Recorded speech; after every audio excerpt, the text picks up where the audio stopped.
Food has always been a part of our holidays, lalo na kapag Christmas. Sa bawat get-together and parties, siguradong may handaan. Bawat pamilya for sure ay magpe-prepare ng masasarap na pagkain. Pero hindi lahat ng Christmas favorites ay madaling i-prepare. Ang ibang ingredients ay mahirap mahanap at ang iba namang putahe ay may effort gawin. Kaya naman kung ikaw ay magaling o marunong magluto or may specialty dish ka, ito na ang perfect time para ibenta ito. Sa video na ito, pinagsama-sama namin ang ilan sa mga food dishes na siguradong mabenta ngayong Pasko. Pero bago namin i-reveal ang list, please don't forget to subscribe to our channel and hit that notification bell below for more added info. Videos na for sure ay makakatulong sa'yo.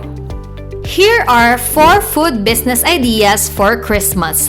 Number 1, kakanin at iba pang desserts. Sa pagdiriwang ng Pasko at Bagong Taon, hindi nawawala sa hapagkainan ng maraming Pilipino ang mga panghimagas tulad ng makremang fruit salad, malinamnam na leche flan at maaromang buko pandan. Iilan lang yan sa mga in-demand na dessert during this holiday season. Mabenta din ang mga kakanin gaya ng maha blanca, cassava at biko.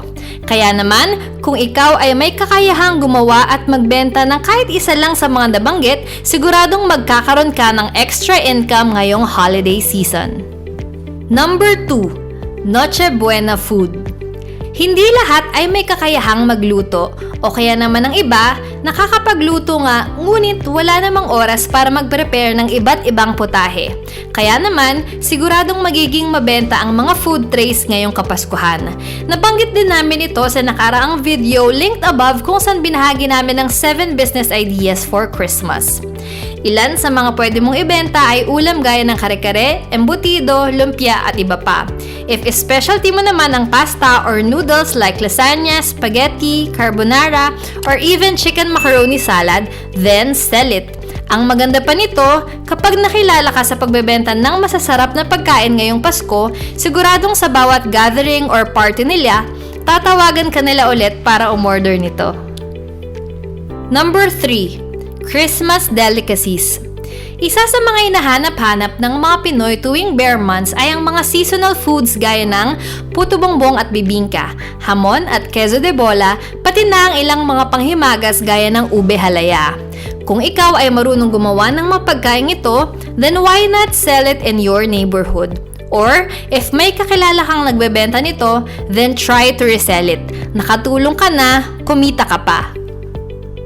Number 4, food gifts and baked goods. Food is the way to everyone's heart. Kaya naman, karamihan ay pinipiling magregalo na lang ng pagkain tuwing Pasko. Bukod sa convenient ito, ideal din itong gift for those who don't really need anything. Ilan sa mga patok na pagkaing pangregalo ngayong Pasko ay ang mga baked goods like cookies, brownies, cheesecake, banana bread at ang mga pies. Madami din ang mga nagre-regalo ng mga fruit jams. If marunong kang mag-bake o magaling sa paggawa ng mga desserts na ito, then now is the time to turn it into a profitable business. Ang Pasko ay ang panahon upang magsaya, maging mapasalamat at ang panahon to share your blessings. Pinakamahalaga, it is a time to celebrate the greatest gift of all. At kasabay ng buong mundo sa pagdiriwang nito, tayong mga Pilipino, the best way we celebrate it is through food. Wala mang Christmas lights or Christmas tree, pero hindi pwedeng mawala ang pagkain tuwing araw ng Pasko. Kaya naman, kung ikaw ay business-minded, for sure you would agree na ito ay perfect time upang magnegosyo. Maraming salamat sa panonood. Hope you like and share and hit the subscribe button and the notification bell below for more added info.